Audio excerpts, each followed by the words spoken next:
yogurt so rich, creamy, and smooth. Oh, we're live. We are live. We're live. Welcome to In the Game, Qatar's first sports podcast. And we have our super fitness guest. They're always going to be here on a Saturday, Friday. And we're going to share experiences and talk about different topics and all the fun things when it comes to exercise. So if you're joining us for the first time, welcome. If you came here last week, welcome again. It's going to be a great show. So we're going to jump right into it. No, we're not going to jump right into it at all. I'm going to ask you how you get on this week. Karen, how did you go? Yeah, it was a good week. Another week in lockdown. But yeah, a productive week. Lots of schooling, obviously, homeschooling, but a good training week for me. And my 3-year-old learned how to ride his bike on 2 wheels. So I'm mega impressed with his determination and his bike riding skills. Amazing. So good week. And can you remind, and I'm sorry, can you remember the time that you learned to ride on 2 wheels yourself? I can remember it like it was yesterday. Yeah, I do remember. I do remember my dad running along and my mum behind me, encouraging me to keep looking ahead while they let go of the back of the bike. But I was not 3. I was a lot older than that. I think I was about 5 or 6. So, I'm not sure if he'll remember when he gets older because he's so little, but he's done really well. He's only 3. Yeah. At 3 years old. I saw the video. Fascinating. We could tell he was ready. He didn't need the stabilizers. So we took them off. It took him. Yesterday was the first proper day, and he did about 4K without stabilizers. But yeah, we kind of slowly put up over 2-3 days. Yeah, it's quite incredible. He was swimming at 2.5 without anything as well. He's just swimming one of those kids that can do it. Oh my god. Yeah. I know. This is somebody. Yeah, this is somebody talking about kind of he's only just learned how to swim. This is like, oh my god. Yeah, it touched my personal struggle, Yeah, go and get some lessons. He's 3 years old. He'll give you some. I know, man. I know. I need it. That's incredible, Karen. And with the situation that we're in at the moment, they must have the greatest PE teacher ever. Yeah, they have a lot of PE. Definitely more than what they get at school, for sure. I can imagine you pushing him a lot. Anyway, so how was your week, Islam? What did you get up to? Actually, it has been an amazing week, full of training, and of course, it's the second week of Ramadan, so I got myself into a routine. So I think it's actually it helped me a lot to structure my day differently. So I think I got used to it a little bit more now, and I'm using my day a little bit better. More training, more work, training myself and training people online, and socializing online as well. Getting in touch with people. So yeah, so it has been a really good week. Nobody learned to swim on my side. It's really good that you say this. It's really good that you say this because Ramadan, we've got Ramadan, and it's so different. I don't know how people can actually do the fasting, and so they do the fasting, and then all of us, and they can do the training as well. How do you manage to do that? How? Because I know sports and fitness is so important within Ramadan. Yeah, that is true. I think it's if you find the routine that works for you, because obviously Ramadan shuffles everything, like you're used to doing the same, almost the same thing every day for 11 months, and then Ramadan comes and it shuffles everything around. So I think it's a very good opportunity to learn how to structure your day differently and get out of that comfort zone that you've been living in. So for me personally, what I do is I train. If it's an easy session, like my heart rate is not going to be very high, something easy endurance, I would do it before having food, before iftar. But like maybe 1 or 2 hours before, so I finish and then I get to eat and drink right away, right? Because it's a bit warm here in Qatar. And if it's something like a little bit higher intensity, I would do it after, like I have food and then I do my session and then I do my work and then I eat again or something. So it depends on the intensity of the session. Then you can decide when to do it. No, that's really it's really impressive. I've got to take my hat off to you, because I've always this is my first year that I'm not doing Ramadan, only because of my diabetes, and it was causing me trouble. So Yeah. it's kind of, but even when I was doing Ramadan, I couldn't even think about sports because I was only thinking about kind of with the fast, and it was just too tough for me. But it's going to be great that we're going to talk about this. My week has been, I've had a great week too. I took a couple of days off fitness, but the walking and the running, I took a few days off. But I've also done the yoga, which I must admit, it's just one of those things that I've never. It's next week is going to be my 4th week of doing it twice a week, and Amazing. it was just. It's just so totally different to me. The breathing, the exercise, the kind of meditation, the getting I'm learning about chakras. I'm learning about all these types of things, and I am absolutely loving it, every second of it. And I've never ever experienced something like it when it comes to physical activity, really. And I know I know it's something that we're going to talk about today, Karen, and we'll jump right into into it today. Why is it?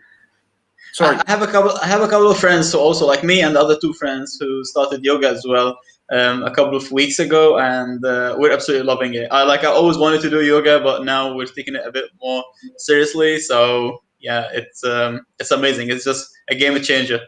It's a game changer. It literally is a game changer, because it's not just, and we're going to go on to this. I'm sorry, Karen, we're going to bring you in a minute, but it's such a game changer. And I'm not going to just say this. I'm not an expert by anybody, and I know that there's going to be a load of people out there that's going to be doing yoga. They've been doing it for years.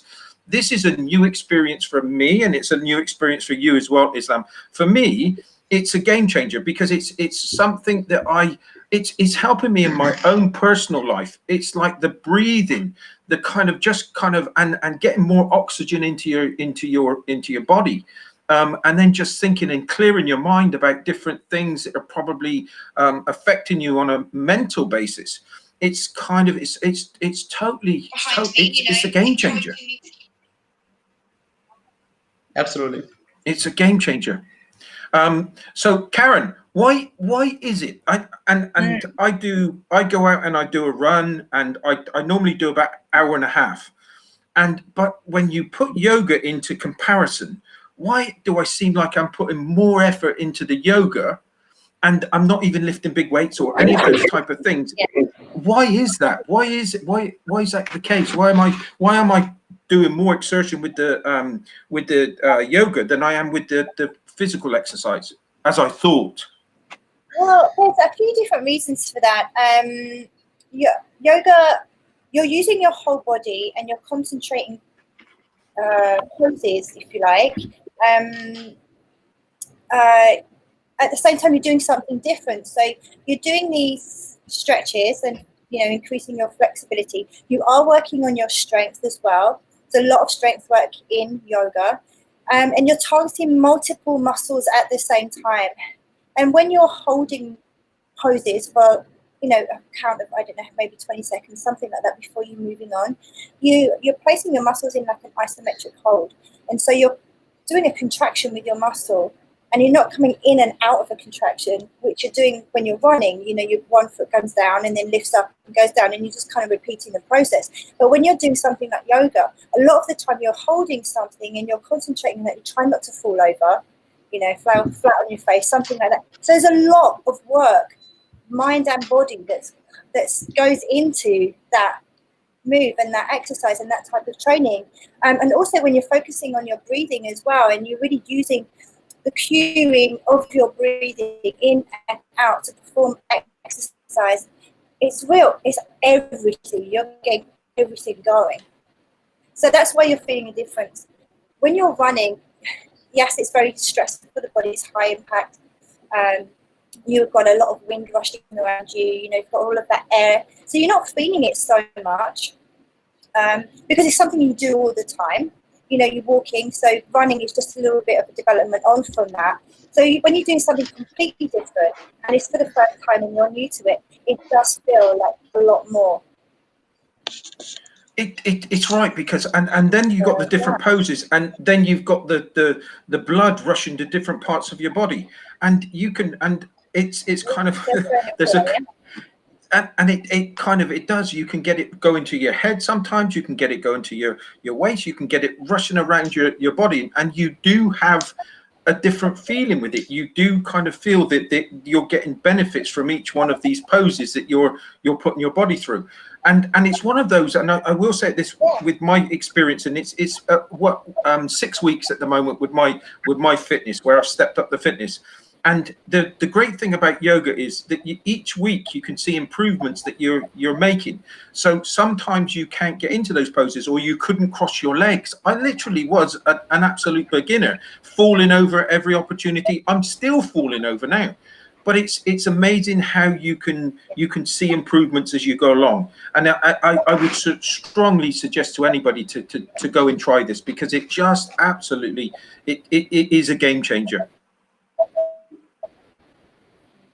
There's a question here. It says, is yoga from Hester? Is yoga and Pilates the same? It's not the same. It's different. The way that you breathe in yoga and Pilates, one of the big differences is different.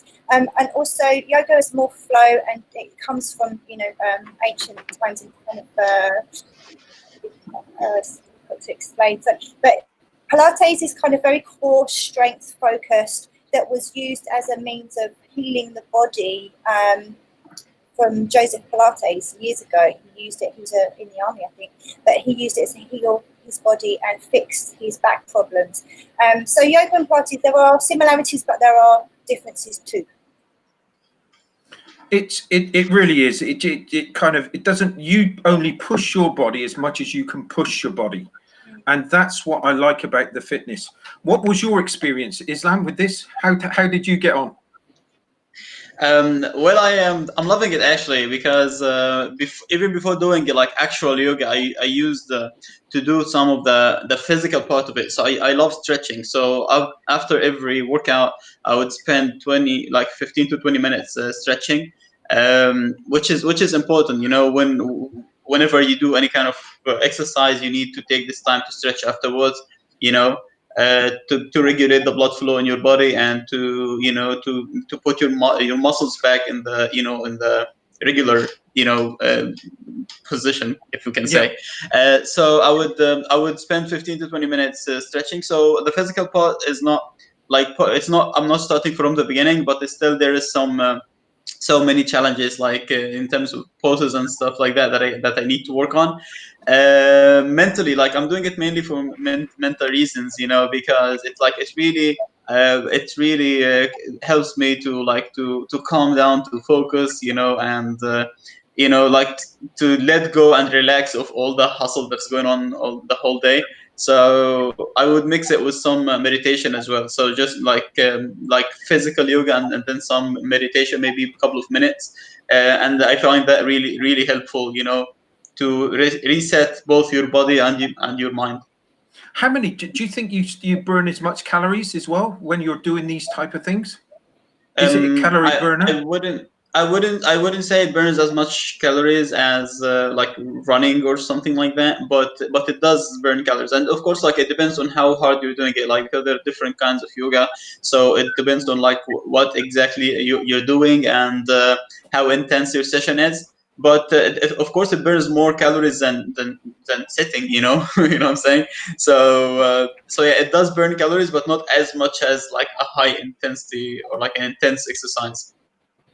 I must admit, I was working on my core yesterday, and the kind of, it was just, you think it's very simple and easy moves to make, But the exertion that you go through, even by doing 2 or 3 or 4 different reps, you were in a boosting session. It was a good one. Look at the little. Is this a? Come on, what's his name or? What's her name? Lewis. Lewis. This is Lewis. You're the bike rider, right? He is. Yeah. Did you ride it yesterday by yourself? Yeah. Yeah. He's very happy. Perfect. Perfect. Well done, Lewis. That's fantastic. I'm just going to quickly. Sujeth, hello. How are you? Ben, lovely to see you again, Ben. Always. Levis, fantastic. Thanks for coming on and commenting. Hester, always. Stefan, thanks very much for saying hello. And yeah, I got into yoga because of Stefan. He kept on saying to me about yoga. I had to give it a go. We made a promise in one of our podcasts that I would. I did. I love it. And obviously your sister's on, just commented to say hi as well. So yes, she's here. Yeah. So hi, man. Hello, Iman. So yeah, now my daughter's on as well, Kirsty. Thanks, Kirsty. Thanks for listening back. Thanks for supporting. So these are all good things that I strongly suggest, or we strongly suggest, that you take it out, you take it step by step. It's not something that you should throw yourself into. Just have a go and see if you like it, see if it suits you. Because I know there's experts, and we'd love to get some people on to talk about this subject in more depth. But honestly, it's been an absolute revelation for me. And that sounds a really big word, but it's been a revelation for me. So honestly, just get involved, just find out, just do some more research, and just have a go at it. It's absolutely perfect. And the meditation side for it as well is it clears your mind. It really does. No matter what's going on around you, you haven't got time to think about what's happening to you. You just go with the flow. So it's a really good something to start up. And yeah, absolutely. And I just want to mention something, that meditation is harder than what people think. Like you would be surprised of how hard it is to sit and focus for a whole minute unbroken, and just focus on one thing, or focus on your breathing. It's incredibly hard, and it takes a lot of practice. So just to do 1 minute, it's very hard. Like I recommend that people try that. Just close the door, turn off the lights, sit, relax, and try to focus on your breathing only for 1 minute. And I think nobody can do it from the beginning. It's incredibly hard. I must admit, the meditation side of things for me, I've been trying to do it when I'm going out, either if I'm running or if I'm walking, so that I can take my mind off the things that I don't like doing, or I want to start thinking about something else. And that's where meditation is helped with me, not so that I can just go off into my own world, but that I can cut those things out that I don't want to listen to. I can start listening to my heart, and I can start listening to my breathing, and it does make a hell of a difference. So yeah, please just give it a try. It's absolutely amazing, and there's some fantastic people out there that especially here in Qatar. Since I've been involved in it, there's a lot of people talking how wonderful it is. So that's the yoga side of things. I'm sure we're going to bring an expert on with us one week, and we can have a chat with them about it. But this leads me into something else, and it's really good that you spoke earlier about Ramadan and changing your cycles. What if somebody's starting off? They're starting off a fitness regime, Islam. What kind of fitness program should they be putting in place for themselves, and how important is it to have days off? Okay, so if someone, you mean someone starting now, right, in Ramadan, and they're fasting? Yeah. For anybody. So if I was gonna kind of, because you must have your planning you must set yourself out a target and your fitness program, right? Yeah. So even if it was somebody that was starting today, or starting their how important is it to make sure that they can get organized when it comes to putting that plan in place? And also touch on the subject about why it's important for you during Ramadan to have this plan in place. Okay, so for me, the most important thing that I would suggest, and this is what I do with my clients as well, is working on building a habit, right? So because we want to get this new thing into your daily routine, so you don't have to think about it every single day and think, oh, I would have to work out today, or like, because it's something new, it's very hard to put it in your cycle, right? So I would not focus on for the first maybe 2, 3, 4 weeks. I would not focus on like results as much as I'm focusing on building a new habit and making this person comfortable with putting on their shoes and going out and doing something. You know what I'm saying? So for the first month, I would suggest take it easy. Just set a target for yourself. People are different. Some people can do 15 minutes. Some people can do 45 minutes of like either running or exercising, any kind of exercising or home workouts or whatever. So so pick what you're going to do, whether it's running or anything else, and set yourself a daily target that is realistic, that's something achievable that you can maintain for a whole month.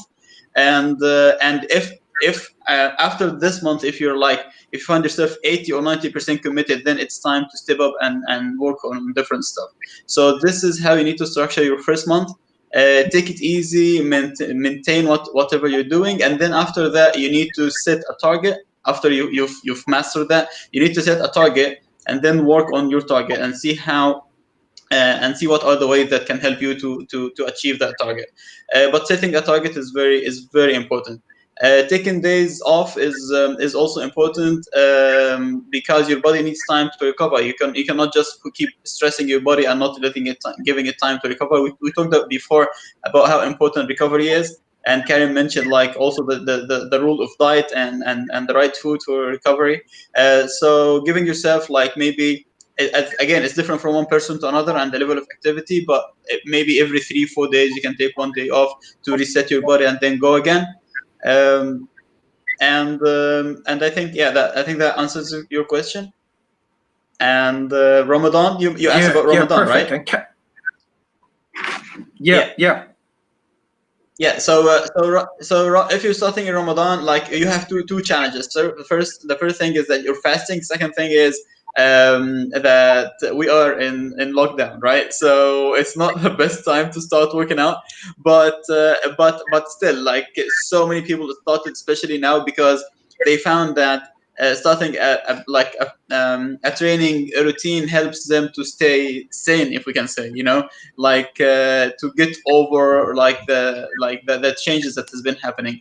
So I think it's still possible, but don't put too much pressure on yourself. You're not expected to be at your best now, with all the surrounding challenges. So I'd say take it easy. Start after, like, don't start during the day. Start after having food. Give yourself like maybe 1 hour or 2 hours after having food, and then do your workout maybe 30 minutes.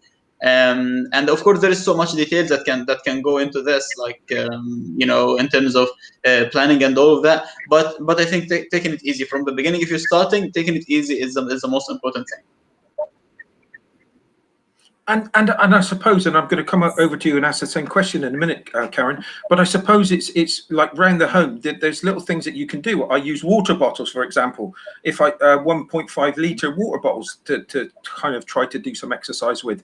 Stretching, I tend to try to do. It's like it's a little bit of exertion, and it doesn't have to be huge things. It just needs to be that you weren't doing it beforehand. It's just that's those simple steps to get started.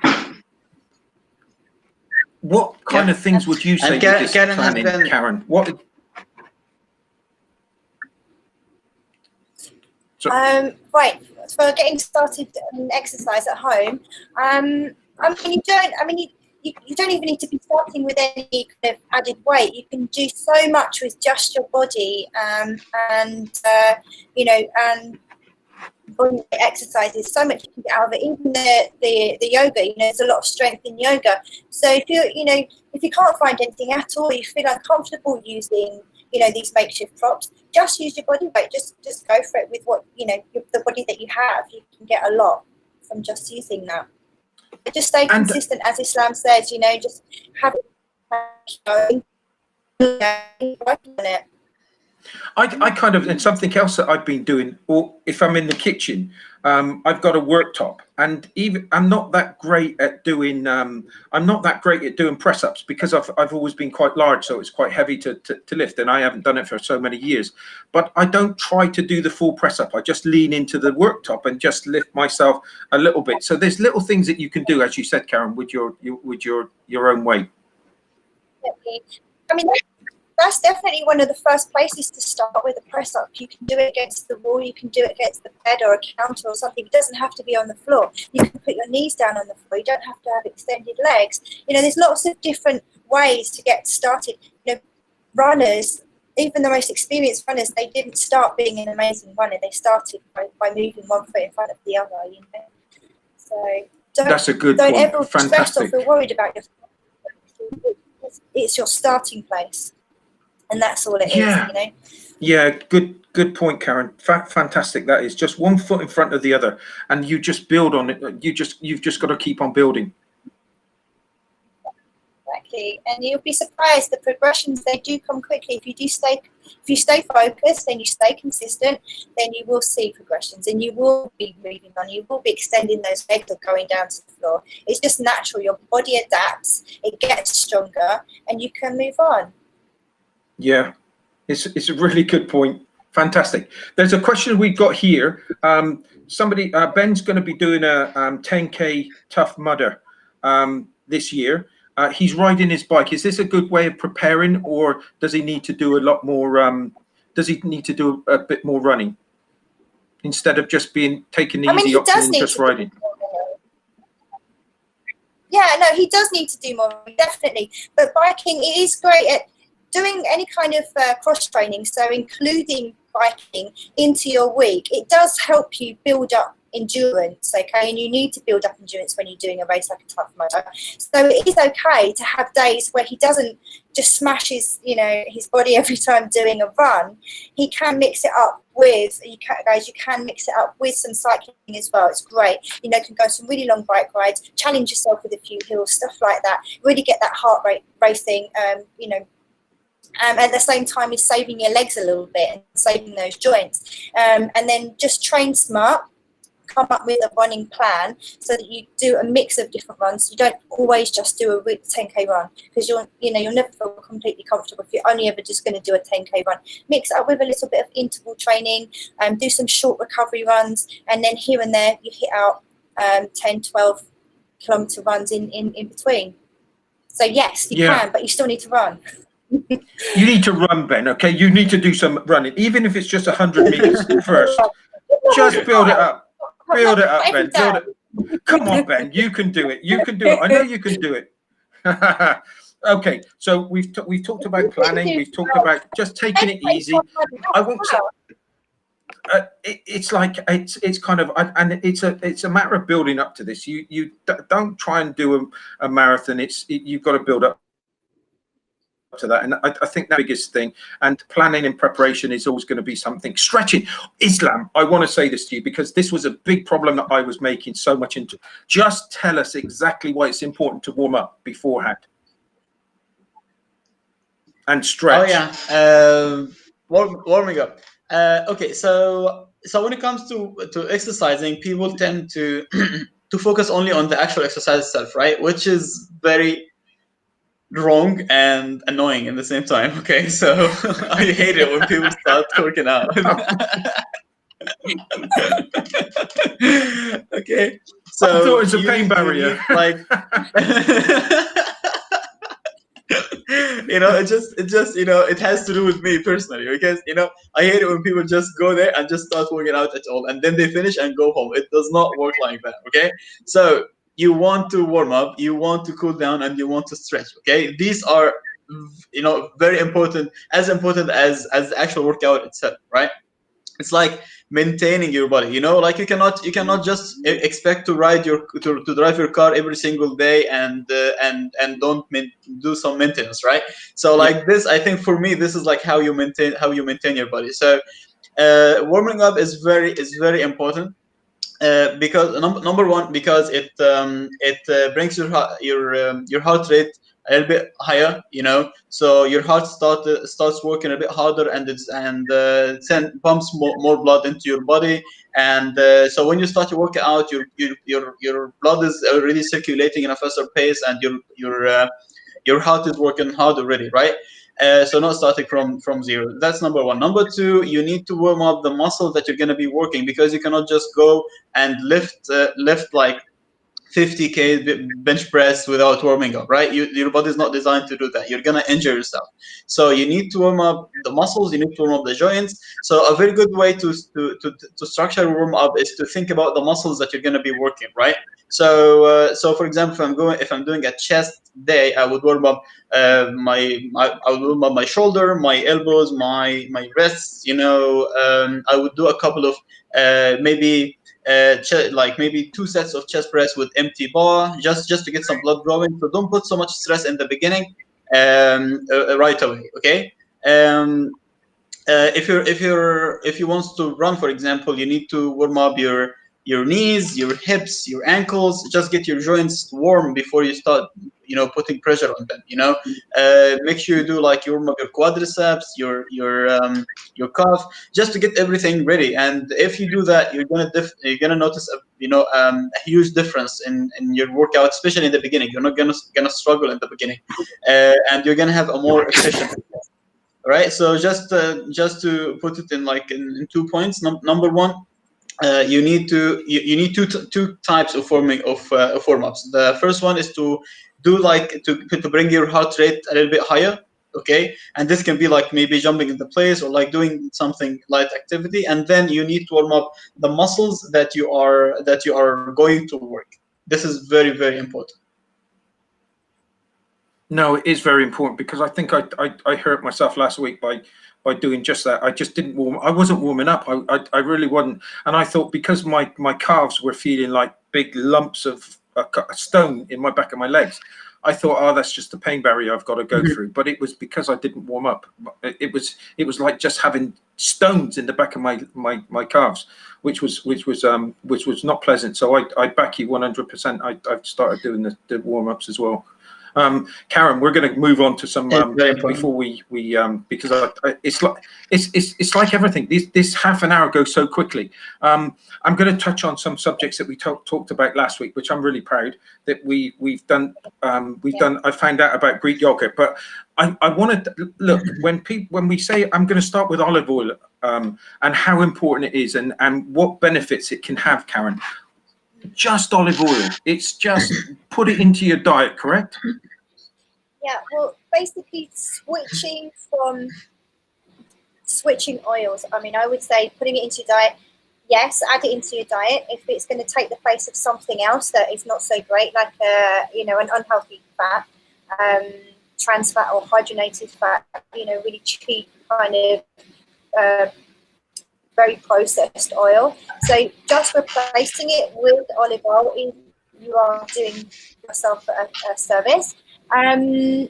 Because olive oil, it's got a lot of health benefits. It's got omega-3s. It's high in omega-3s. Olives are high in omega-3s. And these are good for our health. They're good for our heart. They're good for our cholesterol level and our low density lipoprotein levels, which is very important. Your body needs good oils. It needs healthy fats, because without it, our brains can't function. We need it for cell growth and cell repair, and we can't transport vitamins around our body if we don't have healthy fats in our diet. So it's not just olive oil. I would suggest doing a little bit of a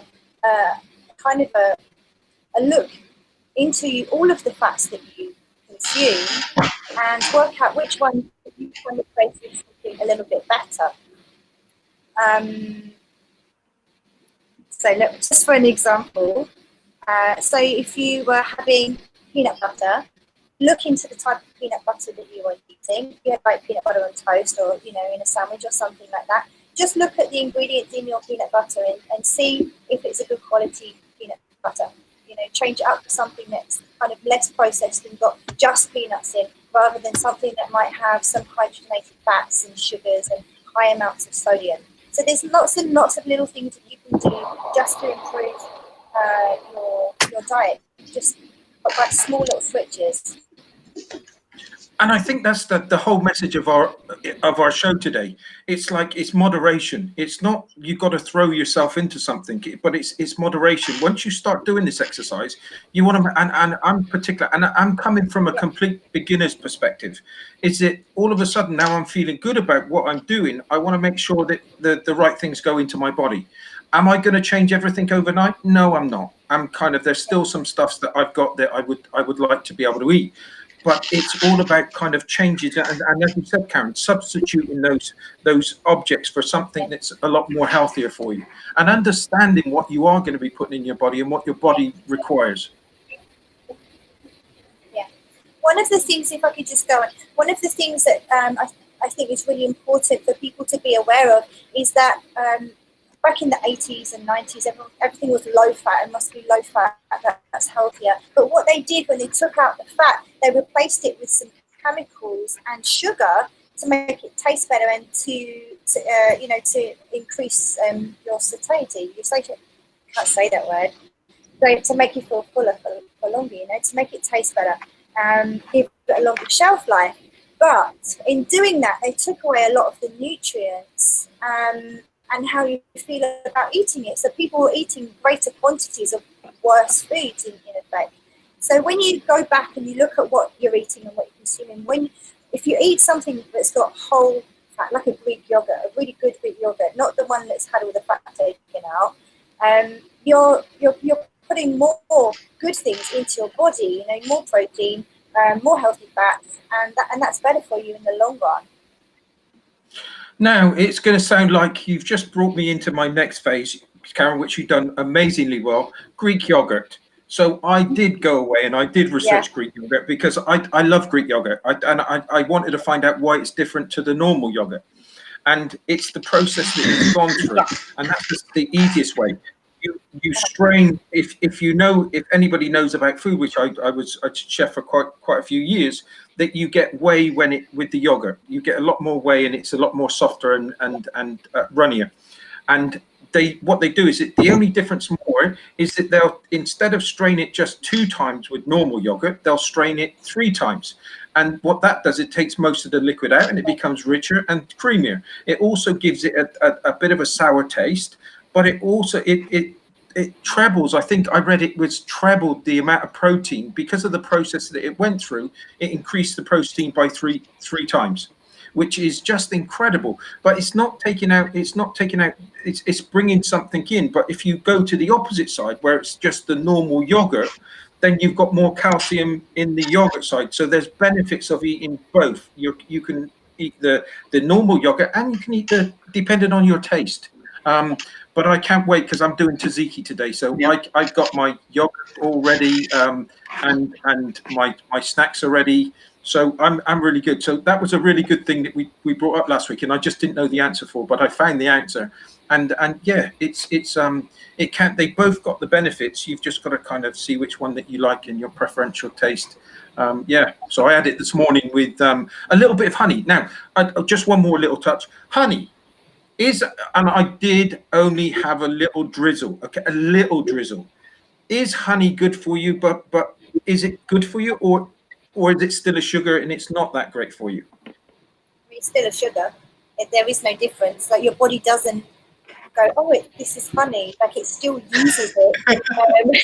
It still uses it exactly the same way. Your body breaks it down into its the most simple sugar form, and it takes it around and uses it for energy. And if you eat too much, then your body's going to store that as energy as well. It doesn't know any difference. Flavor, yes, it tastes better. You probably use a bit less honey than if you just started spooning white sugar on a yogurt, but no one would do that anyway, and that's worse.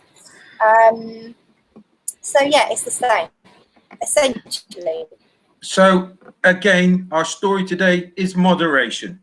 Okay, it does have a little bit more flavor, and I'm not going to say healthy, but it's natural. Good word. And there are some very good honeys. Yeah, there are some amazing honeys. And some honeys do have more, kind of properties in them that are beneficial to the body, like Manuka honey. The thing is, as long as you remember or try to include things which are whole or less processed. So white sugar, table sugar is insanely processed, but honey is less processed. So working on things which are less processed is better for us in the long run. That's really good, and it's something to have in mind. Okay, we've come to the end of our time. Thank you very much. I think we've covered a lot of things there today, and again, it's beneficial things. It's keeping everything into moderation, whether that's your exercise, whether it's trying something totally new. Get into it, see whether you like it, see if it's something that you want to take it forward. Don't do something that you don't like. Don't do something that you're not getting any enjoyment out of. Exercises are all about enjoying it. It's kind of doing so many different things to my body and so many different things to my mind, and I would recommend it to anybody. And again, I keep on saying to you guys, you're probably one of the biggest reasons I'm doing this at the moment. So thank you both. Thanks very much for coming on. Thanks for sharing this with me and with everybody else that's listening today. It's always a joy, and I can't wait for next week.